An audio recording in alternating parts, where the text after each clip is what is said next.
अस्सलाम जी, welcome to the training of Peffer security services. जो आज ट्रेनिंग कंडक्ट की जा रही है इसके बहुत सारे मॉड्यूल्स हैं जिसमें बेसिक सिक्योरिटी ड्यूटी भी शामिल है, वेपन हैंडलिंग भी शामिल है, फायर फाइटिंग भी है, गेट हाउस मैनेजमेंट भी है, फर्स्ट एड भी है, सेल्फ डिफेंस भी है।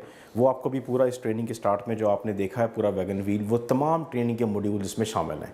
तो सबसे पहले मैं आपको लेके चलूँगा जनरल सिक्योरिटी ड्यूटीज़ जो एक सिक्योरिटी गार्ड ने कहीं पे परफॉर्म करनी होती है। ड्यूटी से पहले जो सबसे इम्पोर्टेंट पार्ट होता है वो आपका है सेल्फ हाइजीन।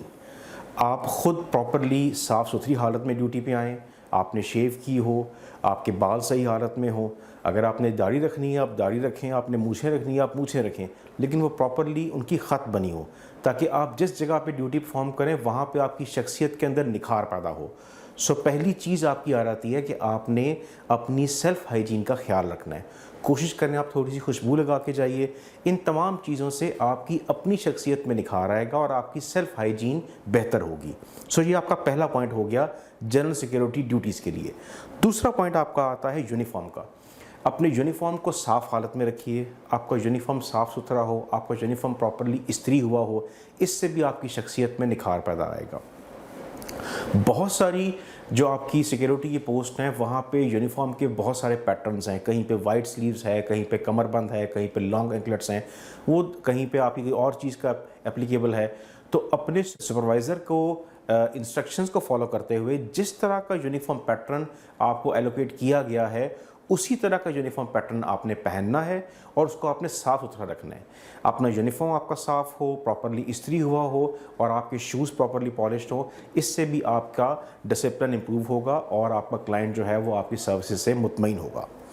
यूनिफॉर्म के बाद आ जाता है आपका वेपन। वैसे तो वेपन की ट्रेनिंग का सेपरेट एक मॉड्यूल है, वो भी आप देखेंगे, लेकिन इस मॉड्यूल के अंदर मैं आपको वेपन के बारे में थोड़ा सा ये बताऊंगा कि आप हमेशा वेपन को सेफ्टी की हालत में रखिए।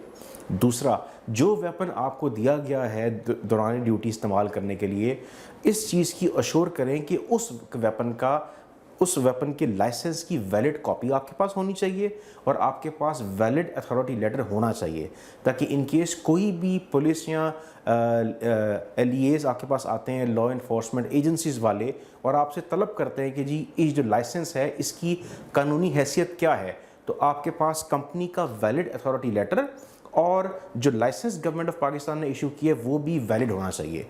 अमूमन हर वेपन लाइसेंस जो है वो 31 मार्च को एक्सपायर होता है और फिर उसका रिन्यूअल होता है। जब उसका रिन्यूअल हो जाए तो अपने सीनियर को कहें कि आपको उस रिन्यूअल की कॉपी आप तक पहुंचाएं, ताकि आपकी जेब में अथॉरिटी लेटर और वेपन लाइसेंस जो कि फुल रिन्यू हुआ हो वो आपके पास होना चाहिए। तो ये आपकी बेसिक कुछ चीज़ें आ गई। इसके अलावा यूनिफॉर्म में आपके पास एम्प्लॉय कार्ड होना चाहिए और हमने जो गार्ड की हैंडबुक बनाई है, ये गार्ड की ट्रेनिंग हैंडबुक भी आपकी जेब में होनी चाहिए। ये पूरी किताब उर्दू में तरतीब दी गई है, ये उर्दू के अंदर लिखी हुई है, ताकि इसके अंदर भी जो कुछ आप इन वीडियो ट्रेनिंग्स में देखेंगे ये तमाम चीज़ें उस ट्रेनिंग हैंडबुक के अंदर लिखी हुई है। तो आप उसको जब भी आपको ड्यूटी के बाद आप घर जा रहे हो, जहाँ भी आपको मोहलत मिले, आप उस दौरान इसको महीने में एक दफ़ा इस किताब को पढ़ें, ताकि आपको आइडिया हो कि ये किताब के बारे में इस किताब के अंदर क्या चीज़ मेंशन है सारी। तीसरा आ रहा था जी आपका पंक्चुअलिटी। आप हमेशा अपनी ड्यूटी पे वक्त से 10 मिनट पहले पहुँचें। ड्यूटी से आप लेट पहुँचेंगे, क्लाइंट की भी कंप्लेन आएगी और आपका सुपरवाइज़र जो है वो भी आपको तंग करेगा। अब जितने भी कॉन्ट्रैक्ट होते हैं सिक्योरिटी कंपनीज़ पे, वहाँ पे गार्ड अगर ड्यूटी पे लेट पहुँचे तो उसको सिक्योरिटी कंपनी को फ़ाइन होता है। जब हम वही फ़ाइन जब गार्ड से काटते हैं तो फिर गार्ड मुख्तलिफ़ तरह की दरख्वास्तें लेके आ रहा है कि जी मेरा ये मसला हो गया, मेरा वो मसला हो गया। इन तमाम मसाइल का हल ये है कि अगर आपकी शिफ्ट का टाइम 7 बजे है तो आप 6:45 पे शिफ्ट पे पहुँचें, 15 मिनट का कंटीजेंसी रिज़र्व उसमें रखें। कोई भी आपके साथ कोई रश हो गया, गेट पे आप फंस गए, आप क्लॉक इन नहीं कर सके, तो 15 मिनट का हमेशा अपने पास गैप रखिए और आपका ड्यूटी स्टार्ट करने का जो टाइम है उसमें 15 मिनट पहले पहुँचे। इसमें आपकी इज़्ज़त भी है और इसमें कंपनी की इज़्ज़त का भी ख्याल है कि यार इसके गार्ड पंक्चुअलिटी का ख्याल रखते हुए हमेशा अपनी ड्यूटी पे वक्त से पहले पहुंचते हैं। तो ये भी आपके शख्सियत के अंदर बड़ा एक प्लस पॉइंट आएगा कि यार ये सिक्योरिटी गार्ड बहुत अच्छा है, ये ड्यूटीफुल आदमी है, ये ज़िम्मेदार आदमी है और अपनी ज़िम्मेदारी को निभाते हुए हमेशा ड्यूटी से पहले पहुंचता है। फिर है ड्यूटी ऑफ करते वक्त। अगर आपने ड्यूटी ऑफ करते वक्त किसी और सिक्योरिटी गार्ड को हैंड ओवर करनी है, जो कि एक शिफ्ट तब्दील करने का तरीका है, तो जब तक दूसरा सिक्योरिटी गार्ड ना पहुंचे अपनी पोस्ट मत छोड़ें। अपने मुतलका सुपरवाइज़र को ज़रूर इन्फॉर्म करें कि जी मेरी ड्यूटी का वक्त ख़त्म हो गया है, दूसरा सिक्योरिटी गार्ड अभी तक नहीं पहुंचा। ये आप उसको ज़रूर बताएं, हर 15 मिनट के बाद कॉल करें, ये आपका हक है। लेकिन पोस्ट को खाली मत छोड़ें। अगर आप पोस्ट को खाली छोड़ के जाएंगे तो आप भी उतने ही गुनहगार हैं जितना कि देर से आने वाला सिक्योरिटी गार्ड है। तो इस चीज़ का भी आपने ख्याल रखना है।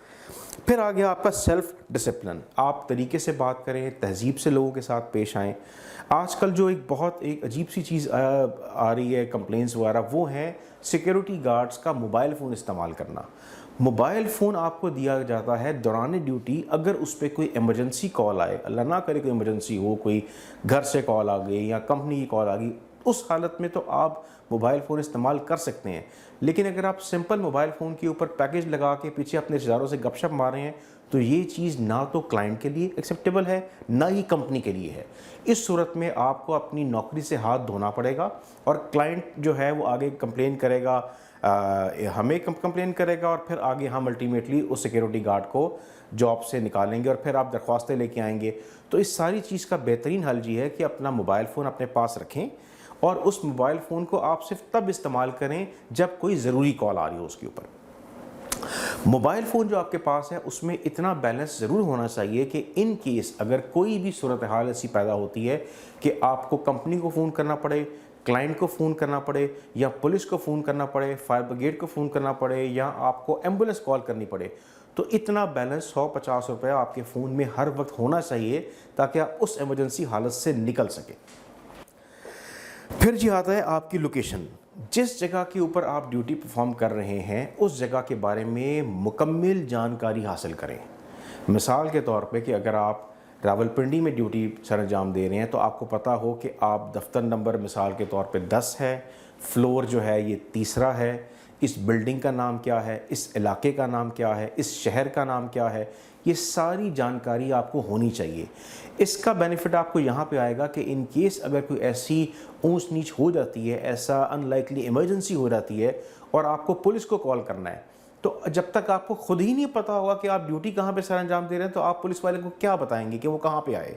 या सो मत सो अगर आपने फायर ब्रिगेड को कॉल करना है और आपको नहीं पता कि आप ड्यूटी कहाँ सरअंजाम दे रहे हैं, मिसाल के तौर पे अगर आप इस्लामाबाद में हैं तो इस्लामाबाद को सेक्टर्स में डिवाइड किया गया है। आपको पता होगी जी मैं ऑफिस नंबर 15 में हूँ, ये फ्लोर जो है ये 4था फ्लोर है, बिल्डिंग का नाम है कैपिटल प्लाजा, इलाके का नाम है G11 मरकज़।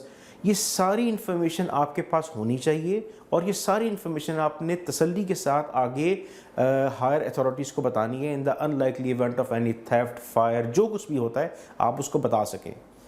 फिर जब भी आप ये रिपोर्ट दे रहे हो आप उसको क्लियरली हर चीज़ लिखवाइए और क्लियरली हर चीज़ लिखवा के उसको फ़ोन बंद करने से पहले बताइए कि अब इसको रिपीट करें। क्योंकि जब भी आप देखें, जो एक प्रॉपर स्टडी है वो यही कहती है कि अक्सर औकात जो बंदा बॉम्ब की थ्रेट की रिपोर्ट दे रहा होता है या फायर ब्रिगेड या एम्बुलेंस, क्योंकि इस हालत में इंसान ज़रा बुखला जाता है, पैनिक कर जाता है, तो इसमें हमेशा आप लाइकली है कि आप गलत एड्रेस बताएंगे या सुनने वाला उसको सही तरह से नोट नहीं कर पाएगा। तो आप क्लियर एड्रेस उसको लिखवाइए और उसको कहें कि अब इस एड्रेस को रिपीट करें ताकि इस चीज़ को अच्छी तरह से अश्योर कर लिया जाए कि आपने भी सही एड्रेस लिखवाया है और लिखने वाले ने भी दुरुस्त एड्रेस नोट किया अपने पास। फर्दर मोर आप उसको ये भी बता सकते हैं कि जी जो ये वाली बिल्डिंग है ये थाने के साथ है, हॉस्पिटल के साथ है। इसको कहते हैं कि नियरेस्ट लैंडमार्क को आइडेंटिफाई करें ताकि अगर वो फायर ब्रिगेड या एम्बुलेंस या पुलिस, अगर उसका ड्राइवर भी नया है ना और वो उस इलाके से वाकिफ़ नहीं है तो उसको शायद आप तक पहुंचने में देर हो। इस देर को कवर अप करने के लिए जो उसको आप नियरेस्ट लैंडमार्क बताएंगे कि जी मेरे साथ वाला जो है प्लाजा वो लाल रंग का है या साथ हॉस्पिटल है या साथ थाना है या साथ बैंक है, आप जहां ड्यूटी परफॉर्म कर रहे हैं वहां पे कोई ना कोई नियरेस्ट लैंडमार्क होगा जो मशहूर होगा, तो वो आप उसको ज़रूर बताएं। इसका फ़ायदा आपको ही है कि वो बंदा जो police, ambulance, fire brigade, bomb disposal squad जो कोई भी है वो आप तक जल्दी पहुंच पाएगा और आपको रेस्क्यू करेगा। तो ये तो आपका ये सारा कुछ इसके बारे में हो गया। फिर आता है जी क्लाइंट्स की डिटेल्स। आप अगेन जहाँ पे आप डिप्लॉयड हैं आपको पता होना चाहिए कि वहाँ पे क्लाइंट का कंसर्न सिक्योरिटी का पॉइंट ऑफ कांटेक्ट कौन है, क्योंकि कंपनी तो किसी और जगह बैठी होती है, किसी और शहर में होती है, हर जगह कंपनी का ऑफिस आपके पास तो नहीं है। तो आपको पता हो कि इन केस कोई प्रॉब्लम हो आपको, चाहे वो प्रॉब्लम सिक्योरिटी की है, चाहे वो प्रॉब्लम किसी स्टाफ की वजह से है। एट टाइम्स ये भी होता है कि कहीं जगह के ऊपर जो क्लाइंट का स्टाफ है वो गार्ड्स को तंग कर रहा होता है। तो अगर ऐसी सूरत हाल भी है तो आपको पता हो कि यार सिक्योरिटी डिपार्टमेंट में फ़लाने मेरे साहब, कर्नल साहब या जो भी मुतलका वहाँ पे एडमिनिस्ट्रेशन का स्टाफ है, उसका नाम नंबर आपके पास हो, ताकि आप उसको डायरेक्ट बता सकेंगे जी मेरी ये ज़रूरत है। लाइक मैंने वॉशरूम जाना है तो मुझे बता दें वॉशरूम कहाँ पे है, मैंने पानी पीना है बता दें ये पानी का डिस्पेंसर कहाँ पे है, मैंने चाय पीनी है बता दें कहाँ पे है, मैं नमाज़ के लिए जाऊँगा किसको बता के जाऊँगा। तो ये सारी चीज़ें पता होनी चाहिए। अब नमाज की अदायगी से कभी क्लाइंट ने नहीं रोका, लेकिन अगर आप क्लाइंट को बताए बगैर अपनी पोस्ट छोड़ के नमाज के लिए गए हैं तो डेफिनेटली आप एक्सपेक्ट करें कि आपने ब्लंडर कर दी है और कंप्लेंट्स आएंगी। तो नमाज से आपको कोई नहीं रोक रहा, आपको वॉशरूम से कोई नहीं रोक रहा, आपको पानी पीने से, खाना खाने से कोई ममानियत नहीं है। लेकिन आपको पता हो कि मैंने खाने से पहले, नमाज से पहले, पानी से पहले जब जाना है तो मैंने मुतल्लिका किस बंदे को रिपोर्ट करनी है या किस से परमिशन लेनी है, ताकि मेरी जो पोस्ट है वो अनकवर्ड ना रहे, वहाँ पे कोई ना कोई डिटेल हो। फिर उसके बाद आपको ये इन्फॉर्मेशन होनी चाहिए कि अमूमन जो फील्ड सुपरवाइज़र्स हैं वो डिप्लॉयमेंट्स देख रहे होते हैं। तो फील्ड सुपरवाइज़र के ऊपर जो मैनेजर ऑपरेशंस है या जो आपका रीजनल मैनेजर है कंपनी का, उसका भी आपके पास नाम डिटेल होनी चाहिए, ताकि अगर आपसे सुपरवाइज़र कोई गलती करता है, कोई आपसे मिसबिहेव करता है या कोई आपको तंग करता है या कोई भी आपका और सुपरवाइज़र का आपस में मसला आए, तो उस मसले को आपने खुद हल नहीं करना कि सुपरवाइज़र के साथ आप लड़ना शुरू कर दें या आपके जी मैं जा रहा हूँ, ये नहीं करना। उस सुपरवाइज़र के ऊपर भी कोई मैनेजर ऑपरेशंस होगा, आप उसको बताएं। उसके बाद रीजनल मैनेजर ऑपरेशन होगा, आप उसको बताएं। उसके बाद जीएम ऑपरेशंस होगा, आप उसको बताएं। उसके बाद एचआर डिपार्टमेंट है। सो प्रॉपर हायरार्की है इस चीज़ की। जहाँ भी कोई प्रॉब्लम आए उस प्रॉब्लम को आपने प्रॉपर तरीके के साथ कानून के दायरे में रहते हुए उस चीज़ को आगे लेके चलना है। ख़ुद से कोई डिसीजन नहीं लेना। सुपरवाइज़र के साथ लड़ना, गालम गलोच करना, ये गलत चीज़ें हैं। ये आपने चीज़ें बिल्कुल भी नहीं करनी। ये तो आपकी होगी ड्यूटी परफॉर्म करने से पहले की चीज़ें। फिर आते हैं आपका मीट एंड ग्रीट। आप जहाँ पे ड्यूटी से अंजाम दे रहे हैं, होटल है, शॉपिंग मॉल है, बैंक है, स्कूल है, जो भी है, वहाँ पे आपने लोगों को मिलना है। तो बातचीत का तरीका क्या होता है? इस्लाम भी कहता है कि सलाम में पहल करें। आप ख़ुद से सलाम में पहल करें। अगर आपके सामने मेल है तो उसको कहें अस्सलाम वालेकुम सर, अगर फीमेल है तो आप कहें अस्सलाम वालेकुम मैडम। अमूमन गार्ड जो हैं किसी को अंकल कहना, किसी को चाचा कहना, किसी को चाची कह देना, ये गलत चीज़ें हैं। ये आपके सारे रिश्ते तब हैं जब आप अपने घर पे हैं। जब आप यूनिफॉर्म में ड्यूटी परफॉर्म कर रहे हैं तो आपके लिए सिर्फ और सिर्फ 2 अल्फाज हैं जो आपने यूज़ करने हैं। मैं रिपीट कर रहा हूँ, आपने सिर्फ 2 अल्फाज दौरान ड्यूटी यूज़ करने हैं। मेल के लिए सर और फीमेल के लिए मैडम। यूँ कह के उनका मुखातिब करें। इससे भी आपका कंप्लेन का रेशो ख़त्म हो जाएगा और आपकी अपनी शख्सियत आएगी और तारीफ़ करेंगे लोग कि ये सिक्योरिटी गार्ड बहुत ज़िम्मेदार, रिस्पॉन्सिबल और ड्यूटीफुल आदमी है। फिर आपका आ रहा था ड्यूटी शुरू करने के बाद विजिलेंस। आपने दौरान ड्यूटी चौकन्ना रहना है। ऐसी चीज़ जो कि आप समझ रहे हैं कि ये गलत हो रही है या होने वाली है, उस चीज़ को आप आइडेंटिफाई करें ताकि उस चीज़ को रोका जा सके। ऑपरेशंस में और इंसिडेंट में फ़र्क क्या होता है? कोई भी चीज़ जो कि रूटीन से हट के हो रही है, जो उस फैक्ट्री के, उस स्कूल के, उस होटल के, उस शॉपिंग मॉल के, ये उस ऑयल रिफाइनरी के, जहाँ भी आपकी ड्यूटी से अंजाम दे रहे हैं, वो चीज़ जो कि रूटीन से हट के हो रही है, इसका मतलब है कि वो SOPs की वायलेशन है। आपकी विजिलेंस यहाँ पे आती है कि आप उस SOP से हट के होने वाली एक्टिविटी की रिपोर्ट फौरी तौर के ऊपर अपने सुपरवाइज़र को करें। वो जो कंपनी का सुपरवाइज़र है उसको भी, जो ऑन ड्यूटी आपका सुपरवाइज़र है उसको भी, और जो कंपनी का सिक्योरिटी डिपार्टमेंट है, चाहे एडमिनिस्ट्रेशन है, चाहे वो हेड ऑफ़ सिक्योरिटी हैं, जो भी आपके डायरेक्ट कांटेक्ट में है, उसको बताएं कि सर मुझे जो दी गई SOPs थी उससे हट के ये चीज़ हो रही है। अब SOPs की बात करते हैं कि SOPs क्या होती है। मिसाल लेते हैं कि आप किसी फैक्ट्री में सिक्योरिटी की ड्यूटी से अंजाम दे रहे हैं, जहाँ पे SOPs हैं कि हर बंदा आता हुआ क्लॉक इन करके आएगा। अब आपने देखा कि 4 बंदे क्लॉक इन किए बगैर आए हैं। एक तो आप उनको रोकिए, तहज़ीब और एहतराम के साथ रोकिए और फौरी तौर पे रिपोर्ट करें कि सर मेरी ड्यूटी में शामिल था कि मैं चेक करूं हर जो वहाँ बंदा आ रहा है, आपका स्टाफ फैक्ट्री का या आपका अपना स्टाफ, वो क्लॉक इन करके आए। तो सर ये जो ABCD 4 बंदे हैं, ये उस लाइन को क्रॉस करते हुए क्लॉक इन किए बगैर बैरियर से एंटर हुए हैं। फिर ये होगा कि वो उसके ऊपर खुद हायर अप उसके एक्शन लेंगे। तो विजिलेंस ये होती है। इसी तरह से कोई गैर मुतल्लिका बंदे जो हैं वो अगर आपके जहाँ पे ड्यूटी दे रहे हैं वहाँ पे आने की कोशिश करें, दीवार फलांग के या बेकारी या किसी भी सूरत में, तो इस चीज़ को भी आपकी विजिलेंस के अंडर आता है। फिर विजिलेंस के अंडर आता है आपका लॉग मेंटेन करना। आपके अगर वहाँ पे ड्यूटी के दौरान ये आपकी ड्यूटी में शामिल है कि आपने हर आने वाले और जाने वाले जो विजिटर्स होते हैं, अगर आपने वो विजिटर का लॉग मेंटेन करना है, तो इसमें भी आपकी विजिलेंस होनी चाहिए कि कोई भी विजिटर जो है वो जब आए तो लॉग में जितने भी खाने हैं, लाइक उसका नाम, उसका फादर्स नेम, CNIC, गाड़ी का नंबर, मोबाइल नंबर, जो भी उसके विजिटर लॉग बुक की क्लाइंट की रिक्वायरमेंट है, वो तमाम रिक्वायरमेंट फुलफिल होनी चाहिए और उसके बाद वो बंदा उस प्रीमिसेस में एंटर हो। फिर आप कहा रहता है कोई भी ऐसी चीज़ जो कि मुश्तबा चीज़ होती है, इसको हम सस्पेक्ट कहते हैं। आपको कोई बोरी में चीज़ पड़ी हुई है, एक तो अगर आप फैक्ट्री में काम करें तो एक तो वहाँ पे रूटीन में बोरियाँ आ रही होंगी।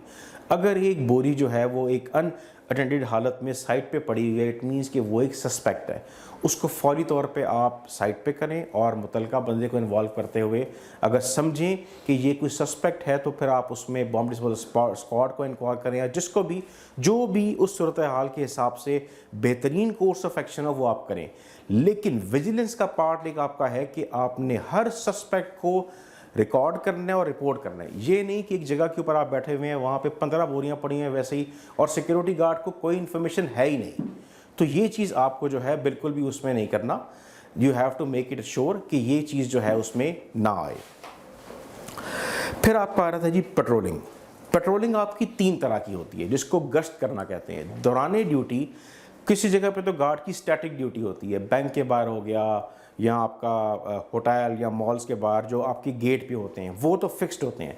जो बाकी होते हैं जो कि पेट्रोलिंग कर रहे होते हैं, जो कि गश्त पे होते हैं, वो 3 तरह का होता है। एक आपका होता है फुट पेट्रोल, जो आप पैदल पेट्रोलिंग कर रहे होते हैं अपनी सारी।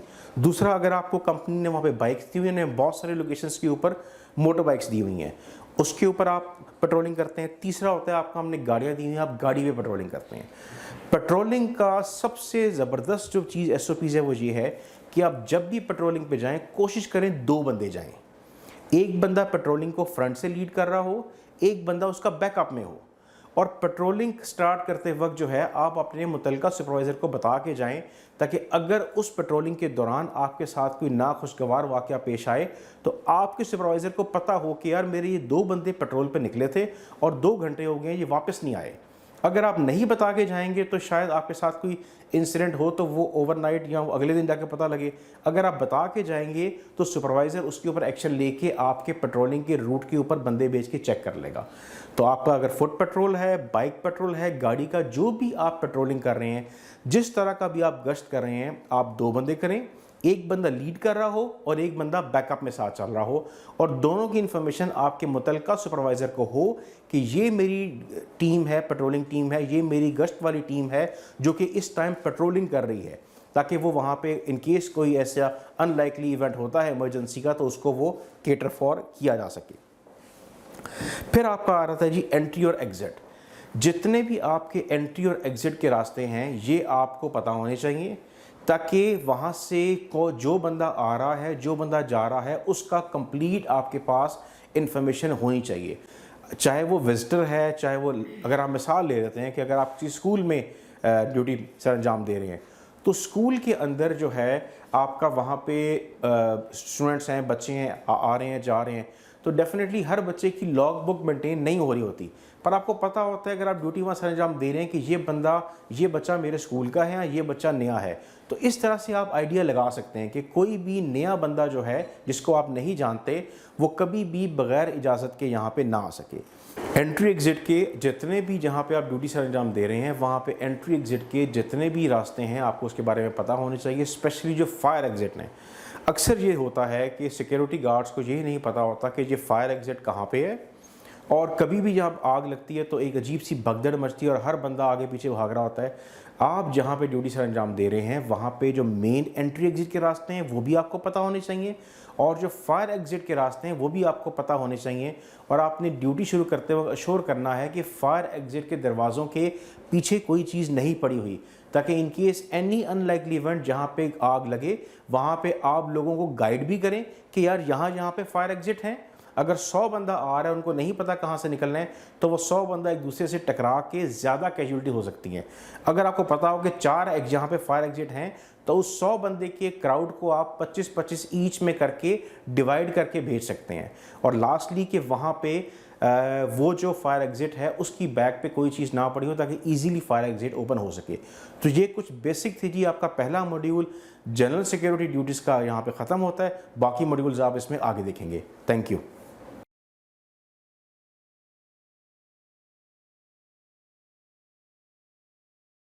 अस्सलाम वालेकुम। खालिद महमूद रावलपिंडी ब्रांच से हूँ। आज 2-4 बातें मैंने आपको बतानी है यूनिफॉर्म के बारे में, कि आपने यूनिफॉर्म कैसे इस्तेमाल करना है, और यूनिफॉर्म की मुकम्मल जो एक्सेसरी होती है वो भी मैंने आपको बतानी है कि कैसे इस्तेमाल करनी है। और फिर आखिर में मैं बताऊँगा कि आपने जो है ना वो सलूट कैसे करना है और सलूट किस तरीके से होता है। तो सबसे पहले मैं आपको बताता हूँ कि ये जब भी हम कैप पहनते हैं तो जो भी गार्ड हमारे आते हैं उनको ये नहीं पता होता कि कैप जो है ना वो छोटी भी हो सकती है और बड़ी भी हो सकती है। तो ये इसका ये कैच लगा हुआ है, ये यहाँ से ये बड़ी और छोटी हो सकती है। जब भी जो अपने साइज़ जो होता है सिर का उसके मुताबिक जो है ना आप इसको कर सकते हैं कि अगर आपका सिर छोटा है तो आप पूरा यहाँ पे रखें और इसको पहने तो ये आ जाएगी। और उसके बाद अगर को आपका सिर बड़ा है तो आप इसको यहाँ रखें और उसके बाद ऐसे पहने, और पहनने के बाद जो है ना खड़े, जहाँ भी आप एडजस्ट करना चाहें तो ये एडजस्ट हो सकती है। इसके बाद जो है ना जब भी हमने देखा है कि जब भी आप यूनिफॉर्म आप पहनते हैं तो यूनिफॉर्म आप जो है ना बेल्ट से बाहर निकाल देते हैं, जो कि बहुत गलत बात होती है। आप यूनिफॉर्म इस बेल्ट के अंदर रखें तो फिर तो होता है। उसके बाद जो है ना फिर मैं बताता हूँ आपको बेल्ट पाना है। ये बेल्ट है, बेल्ट जो है ना ये देखें, ये बिल्कुल सीधा पहनने के लिए ये मोनोग्राम बना हुआ है ताकि आप बेल्ट को सीधा पहने। ये बेल्ट है, ये लिखा हुआ है PSS। तो जब भी आप पहने आपको इसको सीधे तरीके से इधर से डालें, क्योंकि जब आप यहाँ से कोई लोग होते हैं कि वो जो ग्रिप बनी होती है ये इसमें इधर से डालना शुरू कर देते हैं और ये लूपी जो बनी हुई है ये फिर टूट जाती है। तो जब भी आपने डालना है आप इस साइड से डालें, पूरा डाल के, डालने के बाद जब आप डाल देते हैं इसको, और फिर जब इधर पूरा आ जाता है तो फिर आप इसको सीधा करके इधर यहाँ पे रखें, ये बिल्कुल यहाँ पे रखें। रखने के बाद फिर इसको बांध दें। ये बिल्कुल आपकी जो है ना ये लाइन जो होती है इस लाइन के बिल्कुल सीधे में आए, और उसके बाद ये जो नीचे लाइन जा रही है बिल्कुल इसके सीधे में जाए। ये जो सेंटर में PSS लिखा हुआ है। तो ये नहीं है कि आप जो है ना बेल्ट जब बांधना शुरू करें, आप जब बेल्ट बांधते हैं तो आप यहाँ से शुरू करते हैं, इधर पहन कर इधर रख देते हैं और बेल्ट इधर रहता है। या कुछ लोग होते हैं कि वो इसको डालना करने होते हैं, इसको जब डालते हैं इधर से डालना शुरू कर देते हैं। जब डालते हैं तो ये जो बेल्ट है ये उल्टा हो जाता है। उल्टा नहीं होना चाहिए, बेल्ट बिल्कुल सीधा होना चाहिए। उसके बाद ये कमर बांध है। कमर बांध को हमेशा ये देखें, पहले ये देखें, ये ऐसे सिंपल में आपको मिलेगा। जब आपने पहनना है तो ये सलवट आपने खुद ब खुद बनानी है। ये यहाँ से जब आप बनाते हैं इसको ऐसे सीधा रखें, ये रखने के बाद यहाँ पे रखें। सबसे पहले ये तरीका है सीधा रखने का, यहाँ पे रखें। कुछ लोग होते हैं वो सीधा ऐसे पहन लेते हैं, ऐसे ही। ज़्यादातर जब भी आप गार्ड देखते हैं तो ऐसे ही पहन लेते हैं और इसके बाद ऐसे ऊपर करके ऊपर पहन लेते हैं, जो कि ये गलत है। इसको ये तरीका है कि आप इसको फोल्ड करें। ये फोल्ड करने के बाद इसको सीधा यहाँ पे लेकर जाएं। यहाँ पे जब इसकी ये चेपी बनी हुई है, ये इधर आप इसको बंद कर दें। बंद करने के बाद ऊपर बेल्ट बांध दें, और बेल्ट इसके ऊपर ना आना चाहिए, इसके बेल्ट के नीचे नीचे आना चाहिए, ये ऊपर होना चाहिए। ये बांध लेते हैं। उसके बाद ये साश है। साश का ये तरीका है कि कुछ पहले गार्ड को देखा जाता है कि जो है ना वो कुछ गार्ड, अगर आपका कद बड़ा है तो यहाँ से ये बड़ा हो जाता है। ये इसका लगा हुआ है। ये अगर आपका कद छोटा है तो आप इसको छोटा भी कर सकते हैं। लेकिन कुछ यहाँ जब भी आपने पहनना है इसको सीधे तरीके से यहाँ से पहने। ये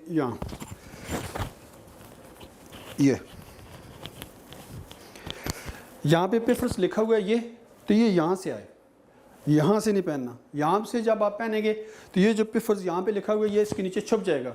तो हमने इसको क्या करना है, छुपाना नहीं है। इसको नीचे रखें और उसके बाद ये बेल्ट खोलें, ये खोलने के बाद इसको अंदर कर दें ये। और उसके बाद जब आप बेल्ट पहनेंगे तो बेल्ट जो है ना, ये यहाँ पे बेल्ट खोला और बेल्ट इसकी नीचे से करें, सामने रहने दें इसको। अभी मैं आपको बताता हूँ वाइट स्लीव। वाइट स्लीव जब भी आपने पहने हैं तो इसका एक ख़ास तरीका बना हुआ है। तरीका ये है कि इसमें ये जो निशान लगे हुए हैं, ये दो निशान हैं इसके, ये अलग बाजू का है और ये अलग बाजू का है। कई देखा है कि वो जो है ना, बस वो जब भी आप देखें इसको तरीके से बांधें। ये नहीं होता कि बस जो है ना जिधर से मर्ज़ी है ये वाला इधर पहन लें आप और ये वाला इधर पहन लें, ऐसे नहीं है। इसकी निशानी बनी हुई है कि ये देखें फ्लैग बना हुआ है और ये यूनिफॉर्म के ऊपर भी फ्लैग बना हुआ है, ये बना हुआ है PSS और ये भी PSS बना हुआ है। तो आप जब भी डालें इसके ऊपर से डालें ये, और इसको जब भी आपने डालना है इसको खोलने के बाद इसको नीचे से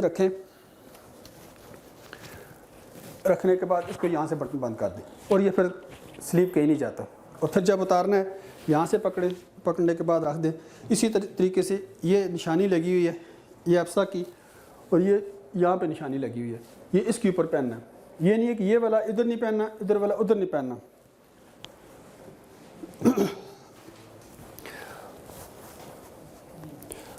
उसके बाद जो है ना शूज़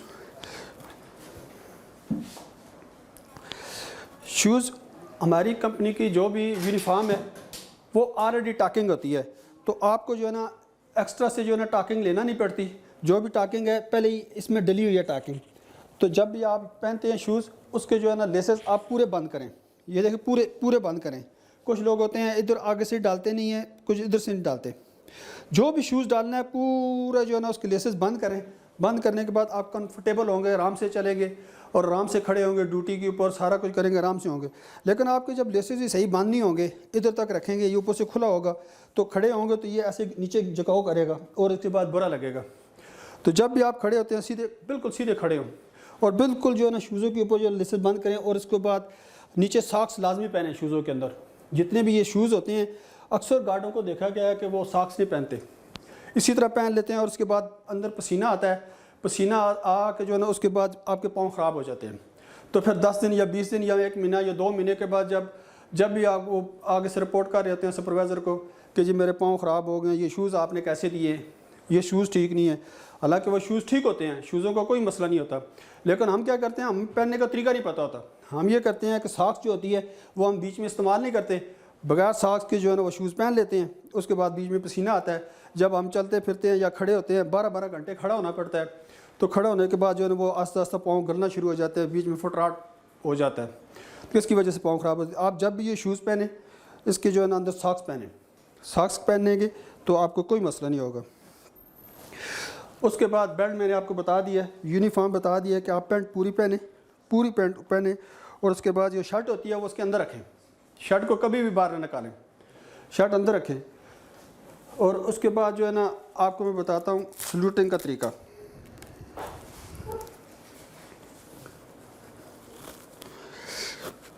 आपने जब भी सल्यूट करना है आपकी टोपी आपके सिर के ऊपर होनी चाहिए। जब भी आप सल्यूट करें सिर के ऊपर टोपी पूरी पहने, सही आपकी जब मजबूत हो, सही टोपी पहनने के बाद आप सीधे खड़े हों। खड़े होने के बाद जब भी आप देखें कि सामने से कोई बंदा आ रहा है तो आप पूरा जो है ना वो उसका पूरा पाँव उठाएँ। पूरा उठाने के बाद सीधे खड़े हों और बिल्कुल सामने सल्यूट करें। और ये कोई तरीका नहीं होता कि अस्सलाम वालेकुम सर, या ये नहीं होता अस्सलाम वालेकुम सर, या ये नहीं होता अस्सलाम वालेकुम सर। सल्यूट करें प्रॉपर, सही इधर खड़े हों, ऐसे खड़े हैं। आप कहीं भी ड्यूटी पर आए हैं, जो गेट है गेट बना हुआ है, गेट खोलने से पहले पूरा ऐसे अस्सलाम वालेकुम सर। सलाम करने के बाद आप मुंह से भी बोलें अस्सलाम वालेकुम सर, एक तो सवाब होता है और उसके बाद अच्छा भी लगता है। लेकिन उससे पहले जब आप खड़े हों, आपको नज़र आ रहा है कि सामने जो विजिटर है, बिल्कुल सीधे खड़े हों, बिल्कुल आप बिल्कुल नॉर्मल खड़े हों, आराम से खड़े हों। अगर वेपन भी आए तो वेपन पीछे पहन के रखें। और उसके बाद पूरा पाँव उठाने के बाद सीधे खड़े हों और उसके बाद ये सल्यूट करें। सल्यूट करने के बाद डाउन, ये सल्यूट मारें कैसे?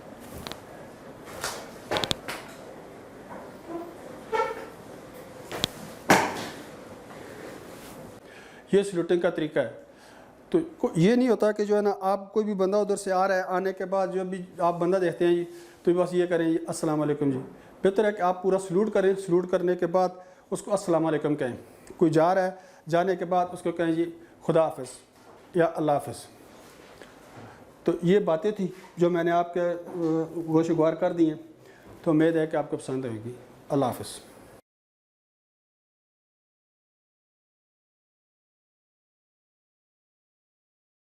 डियर ऑल ऑडियंस, आज मैं एक शॉर्ट सी आपको ब्रीफिंग दूंगा प्रेफर्ड सिक्योरिटी सर्विसेज जो यूनिफॉर्म की गैलरी है हमारी और जो वैरायटी है।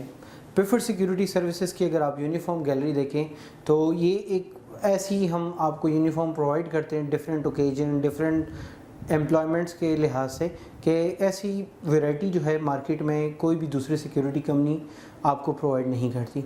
हमारे पास starting from standard guard uniform जिसमें उसका ट्राउज़र, उसकी शूज़, उसकी जो है शर्ट शामिल होती है और साथ उसकी पी कैप, उन तमाम पे जो है हमारा पेफर्स का लोगो, अप्सा का लोगो, पाकिस्तान फ्लैग और ब्लू कलर का ये यूनिफॉर्म होता है जिसकी मिनिस्ट्री ऑफ इंटीरियर से प्रॉपर एक एनओसी हमारे पास मौजूद है, जिस पे मतलब हमारे गार्ड्स को जो है ये all over the Pakistan including Gilgit, Kashmir and Islamabad ये आप पहन सकते हैं। सबसे पहले आते हैं सरमोनियल यूनिफॉर्म पे। सरमोनियल यूनिफॉर्म बेसिकली 3 टाइप्स हैं, VIP ceremonial, normal ceremonial and VVIP ceremonial.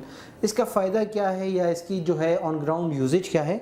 Ceremonial uniform जो बेसिक सरमोनियल है उसमें आपके स्लीव्स आ जाते हैं, वाइट स्लीव्स, आपका वाइट बेल्ट और आपके जो है वाइट एंकलेट्स आ जाते हैं। ये नॉर्मली किसी मॉल के एंट्रेंस पे हो गया या किसी छोटे मोटे इवेंट पे हो गया तो ये नॉर्मल सरमोनियल आप, या ट्रैफिक को गाइड कर रहे हैं तो ये आप पहन सकते हैं। वीआईपी सरमोनियल में तमाम तो ये चीज़ें होती हैं लेकिन उसके साथ उसके कमर बंद आ जाता है और वाइट स्लीव मोस्ट प्रॉब्ली हम रिमूव कर देते हैं, but we can use that as well. तो वो एक कमर बंद आ जाता है जिसके साथ उसके एक लगा होता है प्रेफर्स का मोनोग्राम, और ये वीआईपी सरमोनियल है। ये किसी एंट्रेंस पे आप लगा सकते हैं, किसी एग्ज़िट पे कर सकते हैं, किसी मॉल में कर सकते हैं, किसी मॉल के अंदर आपका स्पेसिफिक ऑफिस है, आपके चेयरमैन साहब आ रहे हैं, आपका वीआईपी आ रहा है, he can just open the door for him, और एक अच्छी लुक्स आती है, प्रोफेशनल लुक। जिसके बाद आ जाता है वीवीआईपी सरमोनियल। वीवीआईपी सरमोनियल जहाँ पे मोस्टली हमारे जो बड़े कॉर्पोरेट क्लाइंट हैं, मतलब वहाँ पे होता है वो उनकी गाड़ी को एक इशारा दे सकता है रोकने के लिए, हाथ का इशारा है, उस पर हमारे गार्ड्स प्रॉपर ट्रेन होते हैं कि उसको किस तरह गार्ड जाके उनका दरवाज़ा खोलना, फिर आगे उनको फैसिलिटेट करना, अंदर लेके जाना। और अगर गार्ड कोई चेयरमैन साहब हैं, कोई सीईओ हैं, कोई कंपनी का विज़िट कर रहे हैं तो एक गार्ड उनके साथ जो है वीवीआईपी सरमोनियल यूनिफॉर्म में होता है, जो कि एक इंतहाई खूबसूरत और डिसेंट लुक देता है। उसके बाद हम आ जाते हैं गार्ड स्टैंडर्ड यूनिफॉर्म। जैसा कि मैं पहले बता चुका हूँ, एक शर्ट, एक ट्राउज़र, बेल्ट ब्लैक कलर की, पी कैप और black shoes. This is standard uniform for all guards. उसके बाद आ जाता है हमारा summers uniform. Summer uniform mostly same रहता है। पाकिस्तान का आपको पता है कि क्लाइमेट मोस्टली 7-8 महीने जो है वो गर्मी रहती है, तो उसमें हमने क्या किया है कि हम अपने गार्ड्स को, अपने क्लाइंट्स को जो हमारी डिप्लॉयमेंट है उनको हम देते हैं टी शर्ट, मतलब हाफ बाजू, बहुत बेहतरीन क्वालिटी का ये प्रोडक्ट है हमारा। और मतलब वो जो हम प्रोवाइड करते हैं, वो जो कॉन्ट्रैक्टर वेंडर से हम लेते हैं ताकि गार्ड्स की शर्ट फेड ना हो, वोर आउट ना हो, और वो एक ज़्यादा अरसे तक चल सके, उस गार्ड की लुक जो है वो डिसेंट रहे, साथ साथ उसकी गर्मी जो है उसको भी इसमें कंट्रोल होता रहे। विंटर यूनिफॉर्म में हमारे पास 2 ऑप्शंस आ जाते हैं। एक होता है वे स्वेटर होती है जो ब्लेज़र, वो पहन ले, उसके ऊपर वो अच्छी क्वालिटी की है ताकि वो उसकी जो है वो गर्म रहे और उसकी अलर्टनेस, उसको ठंड लगती रहेगी तो वो he can not focus on his duties, वो उसका ध्यान इधर उधर ठंड को गर्म करने में लगा रहेगा। लेकिन हम जो हमारा विंटर यूनिफॉर्म जो है 2 टाइप से, एक जैकेट हम प्रोवाइड करते हैं जिस पे पीछे हाई विजिबल से सिक्योरिटी, प्रेफर्ड सिक्योरिटी लिखा होता है। कहीं से भी गाड़ी की रोशनी पड़ती है या कोई लाइट पड़ी है तो वो उसको प्रोमिनेंट करती है कि यार यहाँ पे कोई गार्ड या कोई सिक्योरिटी स्टाफ जो है ऑन ड्यूटी है। उसके बाद अगर रेनी वेदर है तो हमारे पास रेनी वेदर में रेनकोट्स हैं जो अच्छी खासी उसकी हाइट होती है, आपकी नीज से भी ज़्यादा तक वो कवर करती हैं एक स्टैंडर्ड हाइट के बंदे को, और उसमें हाई विजिबल वो टेप्स लगी हुई हैं, पीछे सिक्योरिटी गार्ड का वो लिखा हुआ है, आपको स्क्रीन पे नज़र आ रहा होगा साथ साथ। उसके बाद आ जाता है हमारा मेल सर्चर यूनिफॉर्म कहते हैं, व्हीकल सर्चर। और मेल सर्चर या व्हीकल सर्चर ये होता है कि उसके लिए हाई विजिबल जैकेट पहनना ज़रूरी है, जो कि ऑरेंज या लाइट ग्रीन कलर में होती है, ताकि अगर गाड़ी की लाइट उस पर पड़े तो गाड़ी वाले को फ़ौरन समझ आ जाए कि यार ये सम सिक्योरिटी स्टाफ या एडमिन का स्टाफ है और ये इधर किसी चेकिंग और उस मकसद से खड़ा है। क्योंकि रात का टाइम होता है मोस्टली, तो वो विजिबिलिटी इतनी बेहतर नहीं होती। ब्लू यूनिफॉर्म जो है वो बड़ा प्रोमिनेंट तो होता है लेकिन इतना ज़्यादा नहीं, तो इसलिए हमने हाई विजिबल जैकेट्स उसके साथ लगा देते हैं ताकि वो एक प्रोमिनेंट रहे। लेडीज सर्चर यूनिफॉर्म आ जाता है हमारे पास। जो ख़वातीन हैं ब्लू, उनको शलवार कमीज़ हम देते हैं। कुछ जगहों पे ऐसा है कि उनको लॉन्ग शर्ट्स भी दे देते हैं। वो ब्लू यूनिफॉर्म साथ दुपट्टा अपना पिन करके और वो करके, तो साथ अकॉर्डिंगली हम ये उसका यूनिफॉर्म है। बाउंसर यूनिफॉर्म आ जाता है हमारे पास। बाउंसर का यूनिफॉर्म बेसिकली उनकी जॉब की निस्बत से म्यूज़िक कंसर्ट हो रहा है, कोई शादी है, कोई वीआईपी के साथ मतलब लॉन्ग रूट पे जाना है, जहाँ पे वो बंदा चाको चौबंद फ़ौरन गाड़ी से जंप लगाया और कोई ट्रैफिक बंद हो गई या कुछ इस तरह उस चीज़ों में मसले में असिस्ट करने के लिए बाउंसर थोड़े से बिल्ट उनका हैवी होता है, बॉडी बिल्डर टाइप। तो वो उनका जो यूनिफॉर्म है दैट इज़ अ क्वाइट जो है आप लाइट कह लें, ताकि उनकी फ्लेक्सिबिलिटी मूव उनका आसान हो। टी शर्ट होती है, उसके साथ ट्राउज़र और बेज कलर की मतलब ब्राउन अमेरिकन डीएमएस जो जिसे हम कहते हैं, वो अमेरिकन डीएमएस उसने पहने होते हैं, और ब्लू ट्राउज़र और उसके ऊपर टी शर्ट जो है उसने पहनी होती है पिफर सिक्योरिटी की। EPO's यूनिफॉर्म जो है EPO's एग्जेक्टिव प्रोटेक्शन ऑफिसर को कहते हैं। इसमें 2-3 वेराइटीज़ आ जाती है। पहली तो ये है कि मतलब अगर वो सफारी सूट हम प्रेफर करते हैं कि यार अगर वो जा रहा है तो वो किसी VIP के साथ, तो उसने वो ब्लू यूनिफॉर्म पहना होगा, ठीक है दैट्स, बट वो कुछ क्लाइंट्स की डिमांड होती है कि वो सफारी सूट पहने या 2 पीस सूट पहने, तो वो भी हम प्रोवाइड करते हैं। उसके बाद आपने देखा होगा मोस्टली मॉब मैनेजमेंट एक बड़ा सब्जेक्ट है, या रॉयट जिसे कहते हैं कि मतलब बंदे जहाँ पे ज़्यादा जमा हो, कोई खदशा हो गया, किसी अटैक हो जाएगा या समथिंग पथराव करेंगे, तो उसके लिए हमारे पास एक रॉयट शील्ड होती है जो लोहे की बनी होती है, आगे उसमें से विजिबल होता है, जाल लगा होता है, उसका हेलमेट होता है स्टील का, उसके आगे उसकी मास्क होती है और एक उसके साथ स्टिक होती है मॉब को कंट्रोल करने के लिए। मॉब मतलब लोगों का एक मजमा, एक गढ़, उसको कंट्रोल करने के लिए हमारे पास एंटी रॉयट किट होती हैं। स्नाइपर यूनिफॉर्म बेसिकली तो होता है कि मतलब आप एक जगह पे हैं, एक टॉप बिल्डिंग की टॉप पे डिप्लॉय हैं वहाँ पे, तो आप मर्ज कर जाएं वो उसके साथ, ताकि वो दूर से नज़र ना आए कि यार यहाँ पे कोई बंदा बैठा हुआ है या नहीं, और वो दुश्मन को या जो इंट्रूडर है, जो चोर है, डकैत है या कोई दहशतगर्दी के उससे आए, तो स्नाइपर उसको मोस्टली ताकि नज़र ना आए, वो यूनिफॉर्म। उसके बाद आ जाता है हमारे पास फैसिलिटेशन ऑफिसर। फैसिलिटेशन ऑफिसर आपने देखा होगा बड़े बड़े मॉल्स जो हैं, मैं नाम नहीं मेंशन करना चाहता, लेकिन जो बड़े बड़े पाकिस्तान के मॉल्स हैं वहाँ पे फैसिलिटेशन ऑफिसर होते हैं जिन्होंने टाई लगाई होती है, कोट होता है, ट्राउज़र एंड अ कैप, जो इंतहाई प्रोफेशनल और डिसेंट लुक देता है। तो ऐसे हमारे जो हैं फैसिलिटेशन ऑफिसर मेल और फीमेल दोनों का ड्रेस कोड सेम है। यहाँ कलाई पे उनके 2 रिबन्स लगी होती हैं और बेहतरीन किस्म के उनके बटन्स लगे होते हैं, ये आप स्क्रीन पे देख सकते होंगे, ताकि वो अकॉर्डिंगली।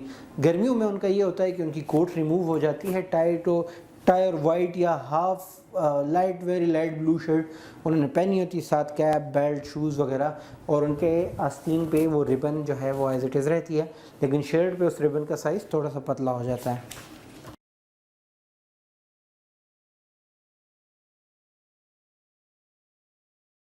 अब जिस नेक्स्ट चैप्टर की हम बात करेंगे, इसमें हम डिस्कस करेंगे डिफरेंट हैज़र्ड्स को, डिफरेंट साइंस के बारे में। आपकी स्क्रीन पे जो इस टाइम साइन नज़र आ रहा है, ये है डेंजर एसिड का। डेंजर एसिड कोई भी ऐसा अल्कोहलिक एसिड होता है जो आपकी स्किन या कहीं पे गिरे तो उसकी वजह से कोई नुकसान हो सकता है, स्किन बर्न भी हो सकती है, और अगर वो किसी कागज़ इंपॉर्टेंट डॉक्यूमेंट्स पे गिर जाएगा तो उस डॉक्यूमेंट को हम उसकी वजह से लॉस कर सकते हैं। तो इसका कुछ साइन इस तरह से मौजूद होगा जहाँ पे डेंजर एसिड मौजूद होंगे। नेक्स्ट जो है वो है डेंजर ड्रॉप बिलो।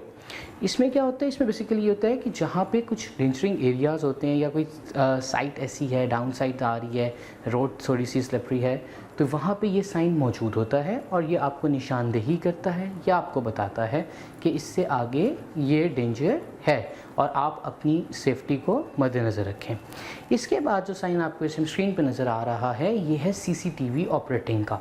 इसका मकसद ये होता है ये साइन जहाँ पे भी मौजूद होगा तो ये बात इस बात की तरफ इशारा कर रहा होगा या बता रहा होगा कि यहाँ पे सीसीटीवी मॉनिटरिंग या कैमरा मॉनिटरिंग हो रही है, लिहाजा आप कोई ऐसी एक्टिविटी या कोई ऐसा काम ना करें जो उसमें रिकॉर्ड हो और बाइस शर्मिंदगी बन सके। इसके बाद है जी caution reserve. Caution reserve wire का मकसद ये होता है कि ये हमें उन चीज़ों के उन साइंस की तरफ इशारा करता है कि यहाँ पे कोई खारदार तार मौजूद है जिसके अगर आप करीब जाएंगे या इलेक्ट्रिक वायर मौजूद है जिसके करीब जाने से आपको करंट लग सकता है। जो अब नेक्स्ट साइन आपकी स्क्रीन पे इस टाइम अवेलेबल है वो है वार्निंग थ्रू फ्लेमेबल इक्विपमेंट, कि यहाँ पे आग फिशां आतिश फिशां कोई मवाद मौजूद है, ये आपको उस तरफ की इशारा कर रहा होता है। नेक्स्ट वीक में क्वेश्चन आ जाती है रिगार्डिंग स्लिपरी, कि यहाँ पे बारिश की वजह से या किसी भी वजह ख़ास रीज़न की वजह से स्लिपरी सरफेस मौजूद है और अगर आपने इसके एहतियात ना किया तो आपको नुकसान हो सकता है। रेडिएशन जो नेक्स्ट हमारा साइन है ये हमें बताता है कि यहाँ पे कुछ ऐसी मखसूस किस्म की शवाएँ या कोई ऐसी रेज़ निकल रही हैं जो कि आपको नुकसान दे सकती हैं, तो लिहाजा आप इस जगह पे जाते हुए एहतियात करें या जो प्रॉपर इक्विपमेंट्स हैं उनको यूज़ करते हुए आप इस जगह पे एंटर हो सकते हैं। नेक्स्ट साइन जो आया है that is of dangerous chemical. Acids और केमिकल बेसिकली एसिड्स जो होते हैं वही मिलके कुछ एसिड जब कंबाइन किए जाते हैं तो वही केमिकल रिएक्शन दे रहे होते हैं। तो यहाँ पे हम इससे मुराद इस चीज़ को लेंगे जिस तरह हमने एसिड के बारे में डिस्कस किया था कि एसिड हमारी स्किन को कोई भी इंपॉर्टेंट डॉक्यूमेंट जिसके ऊपर वो गिर जाएगा उसको जला देगा, ख़राब कर देगा। तो same goes for dangerous chemical कि उस एरिया में वो केमिकल्स मौजूद हैं जो कि किसी भी वजह से आपको नुकसान दे सकते हैं। डेंजरस एक्सप्लोसिव से मुराद ये होता है कि यहाँ पे कोई ऐसे जिस तरह अगर हम उन एरियाज़ में जहाँ पे बम्बार्डमेंट्स की जा रही हैं या हम उस एरिया में जा रहे हैं यहाँ पे केमिकल रिएक्शंस बर्स्ट हो रहे हैं तो वहाँ पे ये हमें एक साइन मिलेगा जो हमें अलार्म करेगा कि इस एरिया से अगर आप आगे जाएंगे तो there will be a danger. So आप प्लीज़ एहतियात करें, कोशिश करें ना जाएं या अगर जाएं तो प्रॉपर SOPs फॉलो करते हुए गुजरें। माइंड द स्टेप, इसमें क्या होता है बेसिकली जब हम कहीं सी जगह पे जा रहे हैं और कोई स्लिपरी सरफेस है तो वहाँ पे हमें एहतियात करनी चाहिए और अगर ये साइन मौजूद है तो आप कोशिश करें कि अपने पाँव को थोड़ा मजबूती जमा के वहाँ पे चलें। जो अब अगली पिक्चर हमारे सामने स्क्रीन पे मौजूद है ये हाई फ्लेमेबल इक्विपमेंट्स या हाई फ्लेमेबल फायर की अलार्म में होती है। इसमें इससे मुराद ये होती है कि यहाँ पे हाई फ्लेमेबल रिएक्शंस किए जा रहे हैं जिसकी वजह से आग फैल सकती है या अगर कोई आपको ये चीज़ साइन अक्सर ट्रक्स के पीछे भी मिलेंगे कि यहाँ पे इसमें हाई फ्लेमेबल लिक्विड मौजूद है। तो इसमें क्या करना चाहिए, एक तो हमें उससे थोड़ा सा प्रिजर्व डिस्टेंस रखना चाहिए, डिस्टेंस मेंटेन करना चाहिए और इन case of any sort of accident खुदा ना खास्ता हमें प्रिकॉशनरी मेजर्स को फौरी तौर पे फुलफ़िल करनी चाहिए। स्पीड ब्रेकर्स या स्पीड रेंज, ये साइन जो भी आपकी स्क्रीन पे इस टाइम मौजूद है ये आपको बताता है कि यहाँ पे आगे स्पीड ब्रेकर्स हैं या स्पीड जमर्स हैं। तो अगर आप गाड़ी पे जा रहे हैं तो आप अपनी रफ्तार को आहिस्ता रखें और अगर किसी जगह जैसा मॉल या कोई सोसाइटी में ये जहाँ पे मौजूद होते हैं तो उसका मकसद होता है कि आपने इस रोड पे स्लो स्पीड से जाना है ताकि आप उस रोड पे चलते हुए इन स्पीड ब्रेकर्स के भी तो आराम से अपनी गाड़ी को गुजार लें। और स्पीड ब्रेकर्स बनाने का मकसद ये है कि गाड़ी स्लो स्पीड पे चले ताकि वहाँ पे लोकल जो लोग हैं उनको डिस्टर्बेंस ना हो। फायर असेंबली पॉइंट, ये अक्सर आपने देखा होगा हर जगह पे, यूनिवर्सिटीज़ में, इंस्टीट्यूट्स में, आपके शॉपिंग मॉल में, आपके ऑफिस में एक स्पेसिफिक एरिया बना दिया जाता है कि इन केस ऑफ खुदा ना खास्ता fire you all will be gathered over there ताकि वहाँ से आपको एवैक्यूएट ईजीली किया जा सके। तो ये वो एरिया होता है जहाँ पे उन्होंने proper after doing their assessments, after doing their protocols, they have nominated that place कि अगर खुदा ना खास्ता आग लगे भी तो इस एरिया को या इस जगह को लेस्ट अफेक्ट करेगी या एंड पे आके अफेक्ट करेगी। तो उस जगह पे in case of any fire alarm all people have to be gathered over there. Fire exits के डिफरेंट साइंस होते हैं, कहीं पे बंदा बन के राइट साइड या left side, it all depends कि वो बिल्डिंग किस तरह की है। जो अभी साइन है ये हमें एरो राइट साइड का शो कर रहा है, तो इन case of any fire or any emergency you have to move from right side, where in the next picture it is of left side, so in case of emergency you have to move towards left। Question जो ये अब next sign इस time हमारी screen पे मौजूद है, इसका असल मकसद क्या है? इसका असल मकसद ये है कि जब हम देखते हैं डिफरेंट शॉपिंग मॉल्स में, डिफरेंट एयरपोर्ट्स पे स्पेशली हमें ये चीज़ ऑब्जर्व करने को मिलती है कि जब वो फ्लोर को क्लीन कर रहे होते हैं, they use to place it over there, ताकि जो बंदा आ रहा है उसको पता हो कि इस एरिया की इस टाइम वैक्यूम हो रहा है, सफाई हो रही है, तो पानी या लिक्विड गिरा हुआ है तो स्लिपरी से बचा जा सके। नो स्मोकिंग साइन, सबको पता स्मोकिंग वैसे obviously it's very injurious for health, so please avoid that, और स्पेशली जहाँ पे यू नो स्मोकिंग का साइन लगा हुआ हो वहाँ तो बिल्कुल स्मोकिंग ना कीजिएगा। वाई द रीज़न बिहाइंड कि यहाँ पे कुछ ऐसे अलार्म्स मौजूद होते हैं जो धुएं को कैच करके फायर अलार्म का अलार्म बजा देते हैं। सेकेंडली, नो स्मोकिंग साइंस का मतलब ये होता है कि यहाँ पे हो सकता है कुछ ऐसा केमिकल भी मौजूद हो जो कि स्मोक की वजह से या धुएं की वजह से या आग की वजह से अपने आप को फैले या वो ब्लास्ट कर सके, तो इसलिए हमें इन चीज़ों का ख्याल रखना पड़ेगा। नेक्स्ट साइन आफ्टर कोविड, ये साइन बहुत ज़्यादा यूज़ होने शुरू हो गया है जो फेस मास्क का है। बेसिकली उन एरियाज़ में या हॉस्पिटल्स में अभी भी वो कहते हैं कि कोविड के क्योंकि सिम्टम्स मौजूद हैं तो आप अपना फेस मास्क प्रॉपर्ली कवर करके अपने आप को फेस मास्क के थ्रू फिर वहाँ जाएं ताकि आपको जर्म्स जो हैं वो लेस अफेक्ट करें। सेकेंडली, कुछ ऐसे जगहें जो कुछ ऐसी साइट्स हमारे पास भी होती हैं जहाँ पे पिगमेंट स्मेल होती है, चुभने वाली बदबू जिसको कहते हैं, वो मौजूद होती है। वहाँ के लिए स्पेशली आपको चाहिए कि आप प्रॉपर अपना फेस को कवर करें, ऑब्वियसली थ्रू फेस मास्क, ताकि आप जब उस एरिया में जाएं तो आपको वो पिगमेंट स्मेल जो है वो अफेक्ट ना करे, और अगर करे भी तो लीस्ट अफेक्ट पे करे। इसके बाद दो साइंस हैं, number 1 is for go and number 2 is for stop, green and red. Traffic signals की अगर मैं बात करूँ तो 3 होते हैं, red, yellow, green. So red means you have to stop, yellow means you have to get prepared, and green means you have to the path to go. It's simple ABC. So whenever you saw the point the red light, और different societies में specially ये होता है कि अगर एक entry exit हो तो वो लाइट रेड कर देते हैं, which means that there is some danger, दूसरी साइड से कोई ट्रैफिक या कोई चीज़ आ रही है तो you should avoid from going there. और जब ग्रीन सिग्नल हो जाए it means that it's a passage clear, now you can pass from it.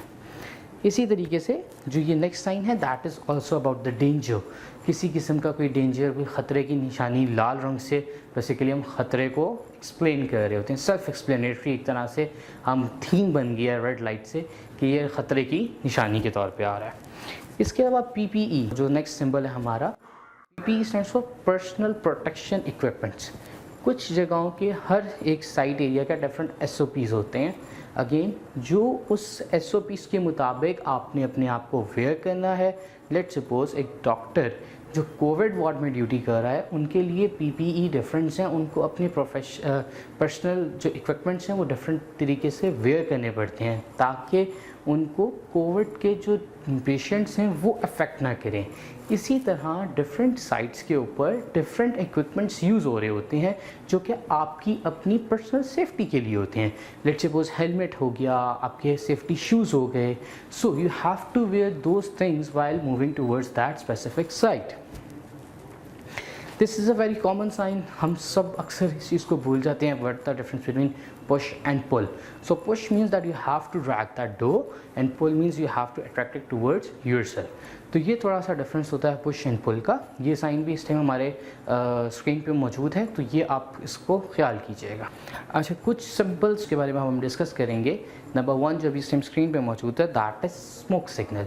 धुआं जो उड़ रहा हो या कहीं से आतिशफिशां हो रही हो तो इसका मकसद ये है, क्लाउड्स जो बन रहे होते हैं ब्लैक और ग्रे कलर के, यहाँ पे किसी ने आग लगाई है उसकी वजह से धुआं उड़ रहा है।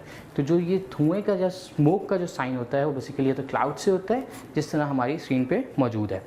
Megaphone is use to communicate like a small loud speaker के लाउड स्पीकर जो हम डिफरेंट जगहों पे यूज़ करते हैं म्यूज़िक के लिए और गानों के लिए। तो हम जो गा रहे होते हैं तो एक स्पीकर से आवाज़ आती है जो कि आवाज़ फैलती है या मैक्सिमम एरिया को कवर करती है। इसी तरह मेगाफोन जो है वो एक लिमिट तक डायरेक्टली आपकी आवाज़ को कन्वे करता है और आपके मैसेज को आगे फॉरवर्ड करता है। जो अब स्क्रीन पे मौजूद है इसके वॉकी टॉकी कहते हैं। इसकी भी डिटेल वीडियो हमारी इस पेज पे मौजूद है। If you want to know about that you can go on that video और आप उसको बारे में डिटेल से देख सकते हैं। ये साइन जो इस टाइम स्क्रीन पे मौजूद है that is of the cell phone. कुछ एरियाज़ में सेल फ़ोन बना के आगे उसके ऊपर क्रॉस डाल दिया जाता है। दैट मीन्स के it's not safe to use the cell phone और it's not safe to take that cell phone at that area. तो हमें इन चीज़ों का ख्याल करना चाहिए। जो अब आ रहे हैं मोटर बाइक्स, ये हमारे ही डिफरेंट साइट्स पे हमने मोटर बाइक्स पेट्रोलिंग के लिए दी हुई हैं। तो ये उसके पिक्चर है, इसकी भी डिटेल वीडियो हमारे चैनल पे मौजूद है। Vehicles are the sign of the car, small cars, lorries और ये सारी चीज़ें व्हीकल कैटेगरी में आती है। हैंड टॉर्च का मीनिंग बेसिकली ये एक स्पेशल ड्यूटीज़ या सिक्योरिटीज़ के लिए हम यूज़ कर रहे होते हैं, जहाँ पे हम डार्कनेस में या अंधेरे में लाइट मार के किसी चीज़ को चेक या वेरीफाई कर सकते हैं। ड्रोन कैमरा आजकल बहुत यूज़ होने वाली टेक्नोलॉजी, न्यू टेक्नोलॉजी है जिसके ज़रिए लोग वीडियो रिकॉर्डिंग कर रहे होते हैं। ये कैमरा ऊपर जाता है और वहाँ से मैक्सिमम एरिया को एरियल व्यू देता है और मैक्सिमम एरिया को कवर कर रहा होता है। नेक्स्ट हमारे पास इस टाइम साइन मौजूद है that is of CCTV camera. CCTV cameras इस तरह हमने लास्ट अपनी एक अभी डिस्कस किया था कि ये मॉनिटरिंग के लिए यूज़ होते हैं और स्पेसिफिक एरिया को मॉनिटर करते हैं। पीपीई ये अब आपके पिक्चर्स कुछ मौजूद हैं जो हमने अपनी साइट्स पे दी हुई हैं, जिसमें हाईवेज़ हैं, हमारे हेलमेट्स हैं, सेफ्टी शूज़ हैं। That next one is security grill. Security grill basically use होती है एज अ गॉज, एक डिफरेंस करने के लिए किसी एक स्पेसिफिक एरिया को दूसरे से। The next picture is of the scanners. They are different hand metal detectors जिसके थ्रू हम स्कैन करते हैं अपनी बॉडी को। इसकी भी डिटेल वीडियो हमारे यूट्यूब चैनल पे मौजूद है। If you want to go you can check over there और आपको डिटेल मिल जाएगी। The very next picture is of this barrier which is used for closing some specific area, जिसको हम एक प्रोडक्ट हम एक गेट हाउस मैनेजमेंट सिस्टम कहते हैं। इसकी भी डिटेल वीडियो हमारे यूट्यूब चैनल पे मौजूद है। So if you want to learn something about that so you can just click on it और आप उसको देख सकते हैं। Thank you.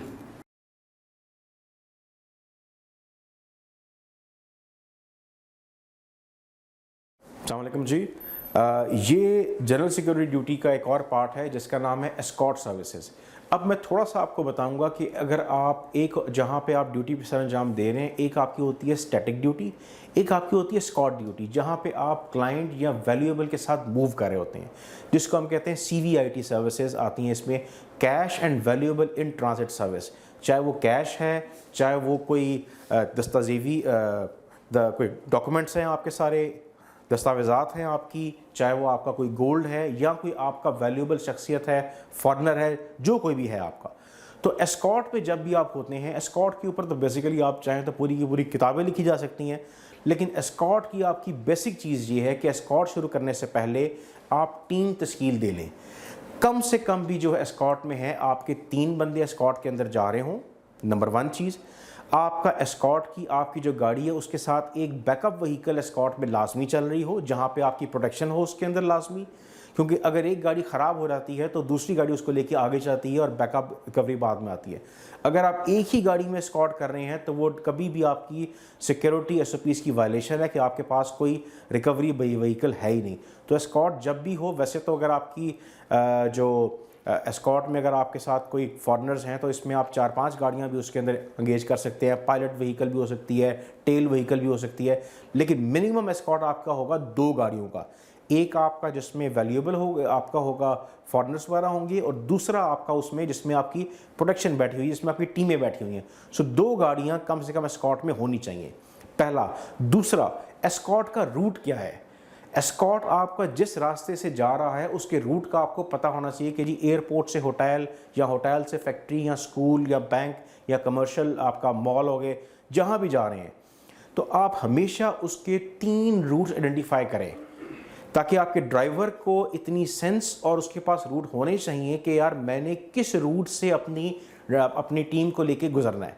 और जो रूट है वो हमेशा जो एस्कॉर्ट को लीड कर रहा होता है, जो आपका कैबिन क्रू का हेड होता है, वो डिसाइड करता है। सो ड्राइवर्स को भी ने ए रूट, बी रूट, सी रूट, किस रूट से जाना है ये ड्यूटी के वक्त डिस्क्लोज करना चाहिए, ताकि इंफॉर्मेशन कम से कम हाथों में जाए कि ये एस्कॉर्ट किस तरफ जा रहा है। तो ये तो आपका हो गया प्लानिंग का फेज।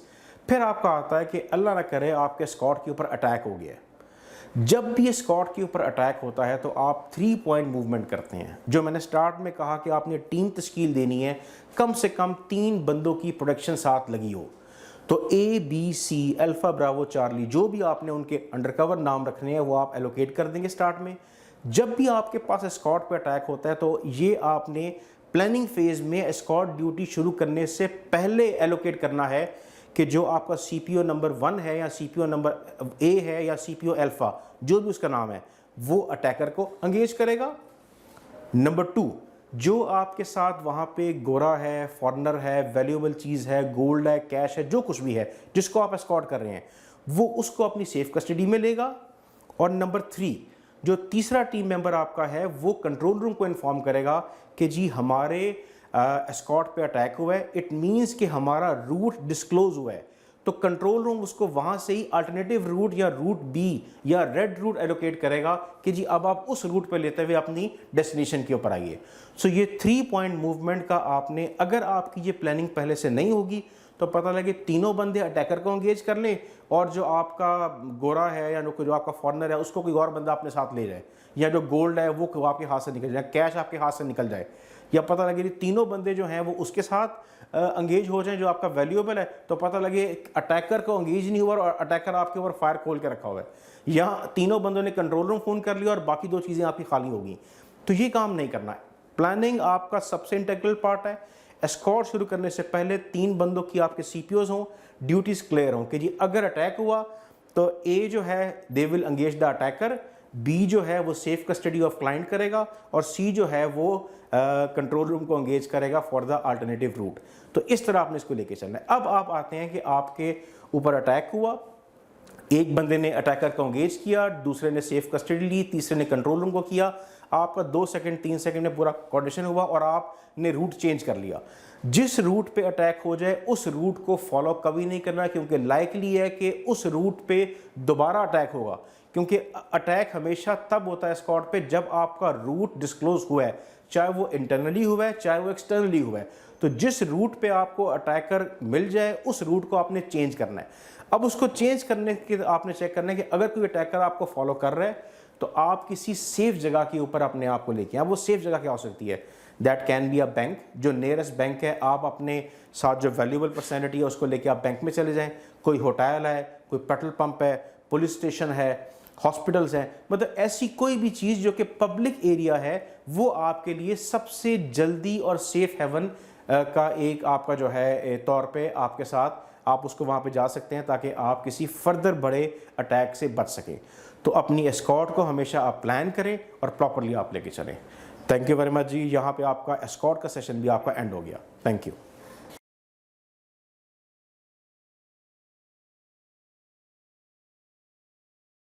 अस्सलाम वालेकुम जी। अगला मॉड्यूल है जी टेररिज्म, यानी कि दहशतगर्दी। टेररिज्म की पहले हम डेफिनेशन की बात करते हैं। एज सच टेररिज्म की कोई इतनी वाज़िया डेफिनेशन नहीं है। हर स्कूल ऑफ थॉट्स, यूएन इसको मुख्तलिफ तरीक़ों से डिफ़ाइन करता है। कुछ ये कहते हैं कि कुछ लोग आपस में टेररिज्म के अंदर इन्वॉल्व हो जाते हैं कि कुछ फ्रीडम फाइटर्स होते हैं और कुछ रिबेलियन होते हैं, यानी कि बागी और आप कह लें कि इसको अपनी हक़ खुद इरादी के लिए, आज़ादी के लिए, जो आज़ादी की जंग लड़ रहा होता है, कोई उसको टेररिस्ट कह देता है और कोई उसको फ्रीडम फाइटर कह देता है। फिर होता है आपका वायलेंस। जो वायलेंस होता है वो भी टेररिज्म के ज़ुमरे में आता है। और फिर एक डेफिनेशन जो सिंपल सी है इसकी, वो ये होती है टेररिज्म की कि ना मरने वाले को पता कि मुझे किसने मारा है और क्यों मारा है, ना मारने वाले को पता कि मैं किसको मारने जा रहा हूँ और क्यों मारने जा रहा हूँ। सो ये बहुत सारी डेफिनेशंस टेररिज्म के ज़ुमरे में आती हैं। बहरहाल ये तमाम चीज़ें होती हैं जिसको हम कहते हैं दहशतगर्दी। फिर कुछ इसकी टाइप्स आती हैं। इसकी टाइप्स में आती हैं रेसिज्म, जो लोग नस्ल पसंदी की बेस के ऊपर दहशतगर्दी करते हैं कि यार हम एक ख़ास तबके को बर्दाश्त नहीं कर सकते, हमने इन लोगों को मारना है। वो कोई ख़ास कबीला, रंग, नस्ल की बेस पे उसको भी दहशतगर्दी कहा जाता है। फिर आगे आपका कल्चर। कुछ लोग होते हैं जो दूसरे कल्चर के लोगों को बर्दाश्त नहीं करते, उनको मारने की कोशिश की जाती है, उसको भी, ये चीज़ भी आपकी दहशतगर्दी के ज़ुमरे में आती है। फिर आपका होता है स्टेट स्पॉन्सर्ड टेररिज्म, कि जो कोई एक मुल्क दूसरे मुल्क के खिलाफ डायरेक्ट अटैक नहीं करता, बल्कि किसी ख़ास तबके को एंगेज करके उनकी फाइनेंशियल सपोर्ट, उनकी मदद कर रहा होता है, पैसे दे रहा होता है कि वो उस मुल्क के बिहाफ पे किसी और मुल्क से जंग करें या उसके अंदर एनार्की फैलाएं या उसको अनरेस्ट उसके अंदर फैलाएं। फिर आपका आता है इंफॉर्मेशन का, जिसको 5th जनरेशन वॉरफेयर भी कहते हैं, कि किसी मुल्क के ख़िलाफ़ प्रोपेगेंडा करना, उसमें अनरेस्ट करना, ताकि वहाँ के लोग जो हैं वो मेंटली डिस्टर्ब हो जाएं, फिज़िकली चाहे धमाके हों ना हों। तो ये सारी टेररिज्म की बहुत सारी टाइप्स होती हैं, जिसको हम कहते हैं दहशतगर्दी। कुछ तरीके एक्टिविटीज़ के जिससे टेररिज्म किया जाता है, उसमें एक तो आपकी आ जाती है बॉम्बिंग। आपने कहीं पे बॉम्ब ब्लास्ट वगैरह के कर दिया। बॉम्ब के आपके दो तरीके, एक आपका ट्रेडिशनल बॉम्ब हो गया कि आपने बॉम्ब इंस्टॉल किया और वो ब्लास्ट हो गया और उससे कैजुअल्टीज़ वगैरह हुई, अमवात हुई। दूसरा आपका हो गया सुसाइड बॉम्बिंग, जो कि पाकिस्तान में 5-6 साल पहले, जो सन 2008 से लेके 14-15 तक बहुत ज़्यादा पीक पे थी, दैट इज़ सुसाइड बॉम्बिंग, कि एक ख़ास तबके के लोग, एक ख़ास इलाके के लोग अपने आप के साथ बॉम्ब बांध के एक बिल्डिंग को, इदारे को या शख्सियत के आगे आके उसको ब्लास्ट करते थे और ख़ुद भी तबाह होते थे और अगले को भी जान से मारते थे। फिर आपका आता है टारगेट किलिंग, जिसके वाक़यात कराची में बहुत ज़्यादा होते हैं, तो ये भी आपका टेररिज्म के ज़ुमरे में आता है। फिर आपका आ गया VIP किलिंग। तो ये सारी आपकी कुछ टाइप्स हैं जो कि दहशतगर्दी के ज़ुमरे में आती हैं। अभी आप स्क्रीन पे कुछ इंसिडेंट्स देखेंगे, कुछ वीडियोस चलेंगी स्क्रीन पे, जिसमें आपको पाकिस्तान में और दुनिया में जो सबसे ज़्यादा दहशतगर्दी के वाक़यात हुए हैं वो आएगी। अभी पहले आपको APS का वाक़या जो पाकिस्तान में पेश आया था, जिसमें पेशावर में बहुत सारे बच्चे शहीद हुए थे, वो टेररिज्म का बहुत बड़ा वाक़या था। फिर नैरोबी के अंदर अटैक हुआ था, वहाँ बहुत सारी कैजुअल्टीज़ हुई थी। फिर आपका बॉम्बे के अंदर अटैक हुआ था, वहाँ पे बहुत सारी कैजुअल्टीज़ हुई थी। फिर आपका श्रीलंका के अंदर अटैक हुआ था, चर्च के अंदर, it was a good Friday for the Christians, वहाँ पे अटैक हुआ था। तो ये चारों के चारों वाक़यात आप अभी स्क्रीन पे देखेंगे और फिर हम इसका एनालिसिस करते हैं। इस वक्त जो है हम लोग एग्जैक्टली उस लोकेशन पे हैं जहाँ पर सारे जो तालिबान थे या टेररिस्ट थे जो अंदर घुसे थे, और यहाँ पर अभी भी आप देख सकते हैं ऐसा मंजर है कि जो आप देखेंगे तो आप खुद हैरान हो जाएंगे। और बेसिक चीज़ ये है कि जहाँ से वो अंदर आए हैं, बहुत सारे लोगों का कहना ये है कि अंदर आते हुए उनको ये इशू था कि अंदर कैसे आए, सिक्योरिटी कैसे, लेकिन जिस तरफ से वो आए हैं उसमें सबसे ज़्यादा चक्कर ये था कि वहाँ वो आबादी थी, वहाँ कैंट का एरिया ख़त्म हो जाता है। तो यहाँ पर सारा फेयरवेल और सब कुछ वो चल रहा था। अच्छा, ये अभी तक इन्होंने क्लियर नहीं किया।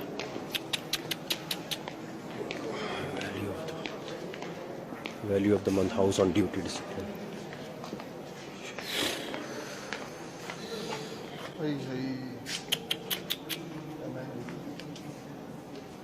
और इसके अंदर जो सबसे अहम बात समझने की है कि कोई भी चीज़ जो है, इसमें सिक्योरिटी का इशू हो नहीं सकता ना। पीछे से जब आएंगे तो वहाँ कैंट का एरिया ख़त्म हो जाता है। कैंट का एरिया जब ख़त्म हो जाता है तो आने में बड़ा मसला, आना तो बिल्कुल आसान हो गया ना उनके लिए। अच्छा, यहाँ पर लैब है एक, जहाँ कहते हैं कि वहाँ बहुत ज़्यादा प्रॉब्लम हुई थी। जहाँ पर जाने के बाद ये इशू हुआ था कि वहाँ पर जितने भी लोग हैं वो उन सब बच्चों को लाए गए थे, और लाने के बाद जो है फिर उनको एक साथ कुछ हमलावर ने अपने आप को फाड़ लिया था। अगर मैं आपको बता नहीं सकता कि यहाँ पर आने के बाद जो है आपके रोंगटे ना खड़े हो जाए ना, क्योंकि मैं नहीं समझता कैमरा फीलिंग दिखा सकता है और ना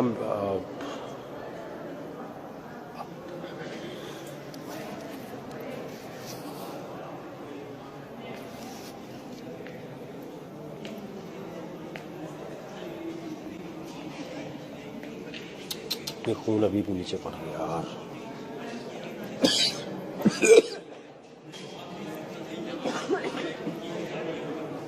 जूते जहाँ थे वहीं पड़े हैं।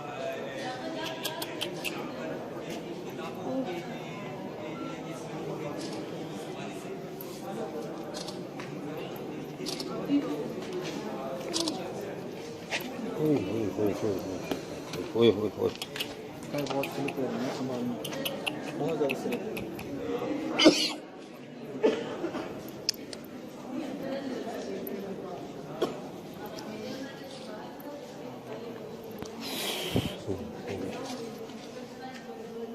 यहाँ वो फेयरवेल हुई थी, पूरे ऑडिटोरियम में पीछे से वो आए हैं और पीछे से आकर उन्होंने फायरिंग की है।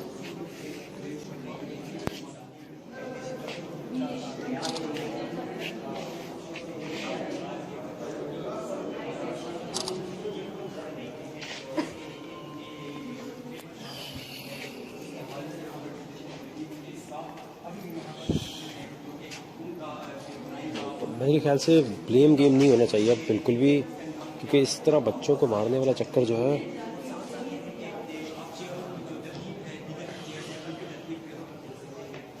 वो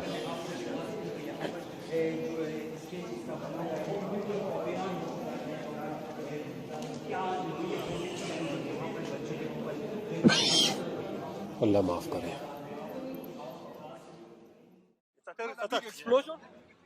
It's an explosion. It's lots of gunshots now. Two guys, fully armored. One wearing a cap, shooting at the restaurant. Because they started outside, they come shooting, people were scared. Where is it from? If it was second time, people start running helter-skelter. Panic and confusion at the start of an attack in the Kenyan capital, Nairobi. It would be 19 hours before the president announced that 21 people had been killed at the luxury hotel and office complex. But what exactly happened during that time? Using 3D reconstructions as well as new accounts from survivors, we'll present the most detailed picture yet of how the events of 15 January unfolded, from the start of the attack to the swift and coordinated security response that saved hundreds of lives. Move you a little further. Are we safe here? Yes, we're very safe here.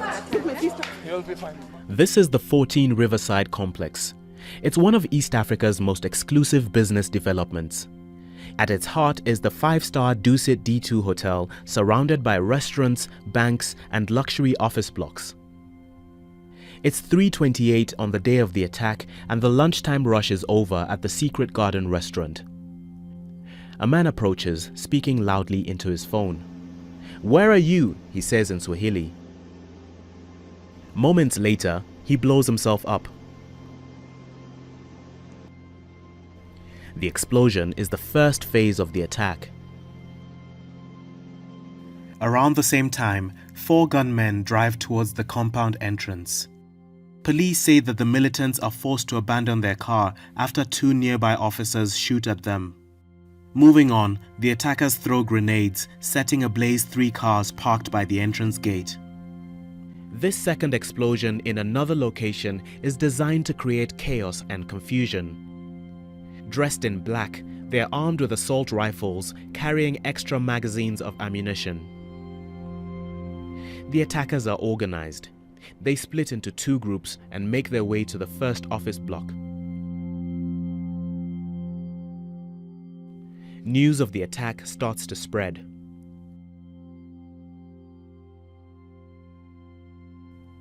The militants make their way to the top floor of the first office block, shooting and throwing grenades on the way.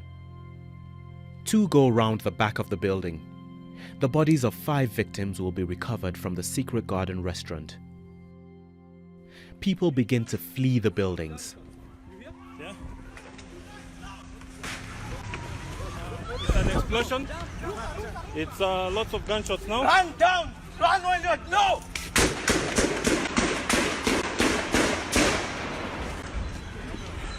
Run when you're alone. Let's go. Those caught up in the attack help the injured to safety. Just 10 minutes in, and dozens of security forces begin to arrive at the front of the compound. Some are members of the Kenyan Police Special Forces. Several armed civilians also join the operation. Paramedics begin to treat the wounded and help with the evacuation. The gunmen reach the far end of the complex. Most people have escaped the main office block here, but at least 17 people are trapped inside. The attackers move floor to floor, identifying themselves as members of the militant group Al-Shabaab before shooting dead 6 people. They then move on to the 5-star Dusit Hotel. Many guests seek refuge inside their rooms. Each of us, we were like hearing a lot of gunshots and like blast, so I just pushed the mattress a bit forward. I hid in the empty spot. I put the pillows on top of me, and then I think Ali was hiding in the closet. Some of us were hiding behind the curtains, and we just waited for like an hour and a half. We couldn't do anything but pray. The Islamist militant group Al-Shabaab claims responsibility for the attack. They are the same group who were behind the Nairobi Westgate Mall attack in 2013, in which 67 people were killed. That siege went on for 4 days with a security response that was chaotic and uncoordinated. But at this stage at 14 Riverside, the majority of people have been rescued from the office blocks, with the militants inside Dusit Hotel and one remaining office building in the line of fire. The complex basically has, I think, 5 office blocks, right? So I'm at one, I'm at the balcony, 7th floor. Opposite, about 60 meters also, was some guy. I hadn't noticed him at all until he shot at me. Night has fallen. The head of Kenyan police says that 6 of Dusit's 7 floors have been secured. Police officers are in contact with some of those trapped inside the complex.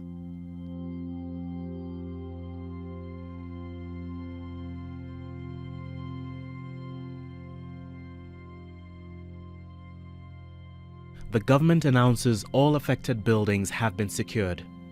But the testimony of those inside casts doubt on this. The lights went off, I think some minutes towards midnight or past midnight, and that's when we were like, I think this is now an indication that nobody's actually coming. But gunfire and explosions continue overnight. And many people are still trapped inside, now in the dark, still hoping to be rescued.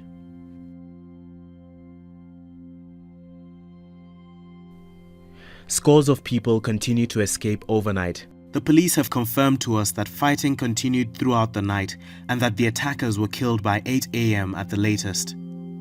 2 hours later, the Kenyan president announces the siege is over and that more than 700 people have been safely evacuated from the complex. The question for many Kenyans now is not just about how their government responds to such attacks, but whether they can prevent them from happening in the first place.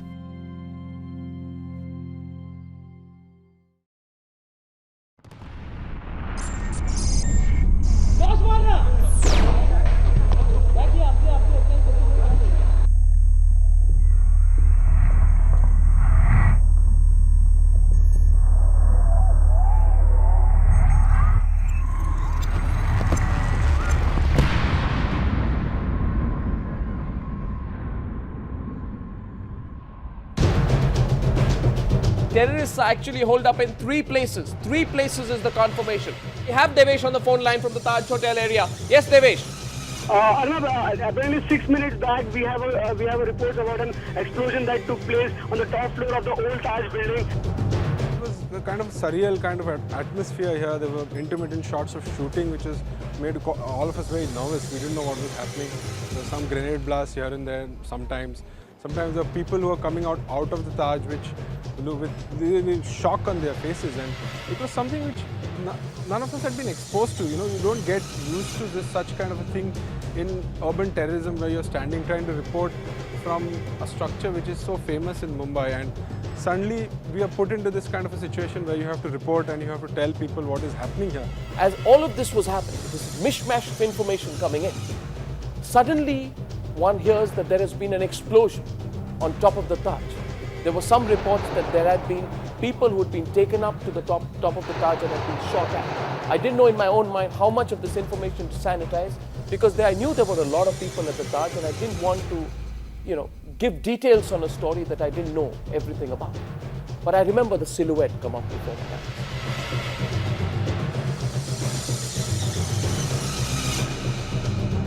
Just repeat the information. 6 minutes back, an explosion, and we have the pictures there.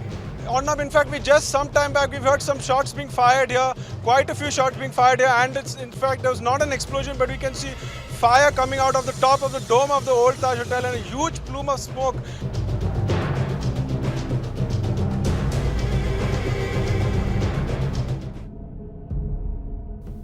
I will never forget the first shot that we got was not of the dome burning, but a fire behind the dome. And the fire behind the dome was providing, there was this sort of orange, yellow silhouette behind the dome of the Taj. We thought there had been an explosion behind the Taj. We couldn't even believe or fathom that it was the dome itself that was about to burn, and it just happened in the next 15 minutes. So seeing that shot, and I remember our producers saying, we are not moving away from this location. There is something happening here. And I said, let's stay with this story. We had our reporters on the spot telling us what happened, but even they had no idea. Not even the people who were at the Taj. I think, remember, one of our reporters, Kashif, was moving at that point of time between the Trident and the Taj. We had reporters on both sides, behind the Taj and on the other side as well. Nobody could actually fathom that the dome was burning. And when the dome started burning, that was quite a moment, because suddenly you realized that it was your country that was under attack. This was not just any other terrorist attack. And I remember saying that night, that when the terrorists attacked the parliament, which is another event, I had reported the attack on parliament when it happened in Delhi. That was what they hated the most about India, which was our democracy. And I remember saying that the attack on the Taj, as the dome was burning, is that they're attacking another thing they hate the most about India, our economic progress. And the Taj in so many ways was a symbol of that. It was the turning point, the burning of the Taj. Now, the month of April marks 2 years of Easter bombings that rocked Sri Lanka in 2019. Suicide bombers killed more than 250 people and injured more than 500. The terror attack was carried out while people offered prayers during Easter Mass. As the nation braces to commemorate the deadly attack, security has been beefed up at churches across Sri Lanka. Here's a report. 21st April 2019.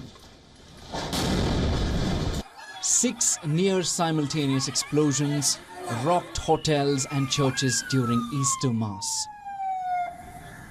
Negombo, Batticaloa and Kochikade were in the middle of one of the worst terror attacks that Sri Lanka had witnessed. The Shangri-La, Kingsbury and Cinnamon Grand hotels in Colombo were also targeted. More than 260 people killed. 42 foreign tourists from 14 countries, including India, UK, Denmark, Portugal, Japan, Spain and the US, were among the victims. Hundreds of families went into mourning.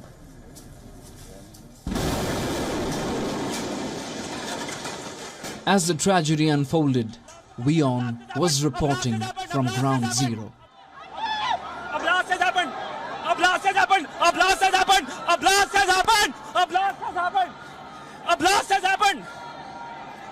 A blast has happened!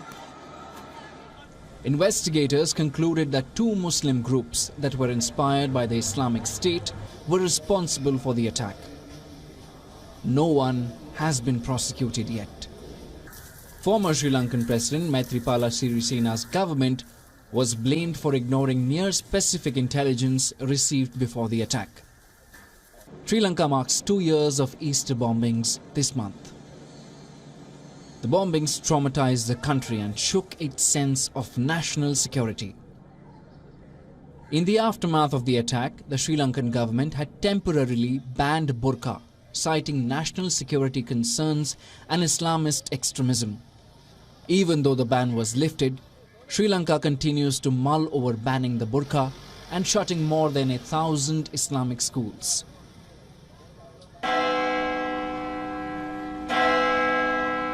Christians make up only 7% of Sri Lanka's population.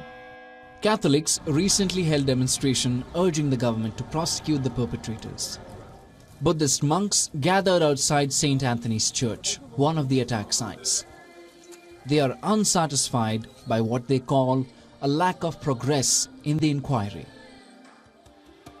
With Siddhant Sibal, Bureau Report, WION, World is One. WION is now available in your country. Download the app now. Get all the news on the move.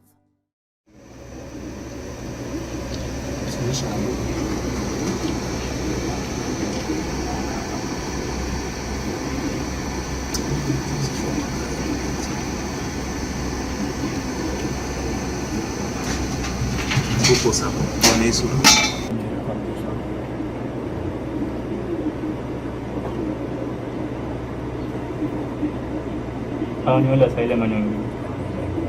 So they are only 4 truckers.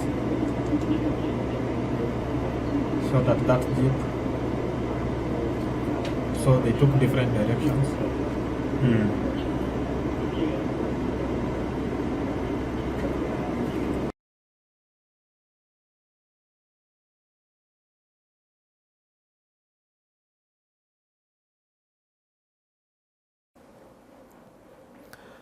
आपने APS का वाक़या भी देखा किस तरह इसमें सारा, और उसके बारे में फाइंडिंग्स भी देखी। आपने नैरोबी का वाक़या भी देखा, इसकी फाइंडिंग्स भी देखी।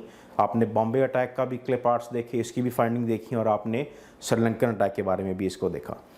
अब बीइंग अ सिक्योरिटी गार्ड आपकी ड्यूटी क्या है कि दहशतगर्द को किस तरह पहचाना जा सकता है। दहशतगर्द के मुंह पे तो नहीं लिखा होता कि जी मैं दहशतगर्द हूँ, आप आके मुझे पकड़ लो। इसके कुछ तरीके हैं। आपको विजिलेंट रहना है, आपको ऑब्ज़र्व करना है। इससे मुमकिन है कि आप दहशतगर्दी पे काबू पाने में इफ़ेक्टिव रोल प्ले कर सकें, अपना किरदार अदा कर सकें। उसमें से कुछ ये चीज़ें हैं। अपीयरेंस, उसकी जो बॉडी लैंग्वेज है, उससे आपको आइडिया होगा कि यार ये बंदा, क्योंकि जो बंदा अपने साथ अगर बॉम्ब बांध के आ रहा है तो उसकी बॉडी लैंग्वेज थोड़ी सी नर्वसनेस होगी उसके ऊपर कि यार मैं मरने जा रहा हूँ, मैं मारने जा रहा हूँ। तो ये एक आपके लिए अच्छा सिग्नल हो सकता है।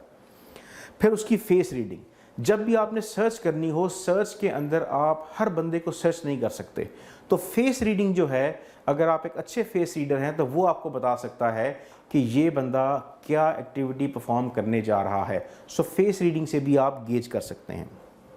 फिर आपका आई कांटेक्ट, सुसाइड बॉम्बर अमूमन आपके साथ आई कांटेक्ट अवॉइड करेगा, और इससे भी आपको आइडिया हो सकता है कि यार ये मुश्तबा अफराद है। मुमकिन है वो ना हो, वो बंदा वैसे ही कंफ्यूज हो, लेकिन ये सारे के सारे सिग्नल्स जिस पे अप्लाई होते हों, उस बंदे को आपने स्पेशल कंसिडरेशन के साथ सर्च करना है कि यार ये बंदा सस्पेक्ट कैटेगरी में फॉल करता है, लिहाजा इसकी जांच पड़ताल प्रॉपर तरीके से की जा सके। फिर उसकी अनयूजुअल मूवमेंट होंगी, क्योंकि उसको अगर कोई उसको टास्क मिला हुआ है तो वो उस मूवमेंट उसकी अजीब सी होंगी कि यार मैं अपने टारगेट को देखूं, अपने ऑब्जेक्टिव को देखूं, और वहाँ जाके मैं बॉम्ब लगा के आऊँ या सुसाइड बॉम्बिंग करूँगा, जो भी टारगेट है। तो उसकी जो अनयूजुअल मूवमेंट है उससे भी आप इस चीज़ का अंदाज़ा कर सकते हैं। फिर आपका होता है पैनिक, वो पैनिक भी करेगा, इससे भी आपको आइडिया हो सकता है कि यार ये बंदा। तो ये सारी की सारी चीज़ें आप जिस फ़र्द में या अफराद के अंदर आपको नज़र आएँ, उनके जो है उनकी आप स्पेशल स्क्रूटनी करें, उनको देखें, उन पे नज़र रखें। तो ये वो चीज़ें हैं जिससे आप टेररिज्म को कंट्रोल करने में एज अ सिक्योरिटी गार्ड अपना किरदार अदा कर सकते हैं। बहुत शुक्रिया जी, थैंक यू।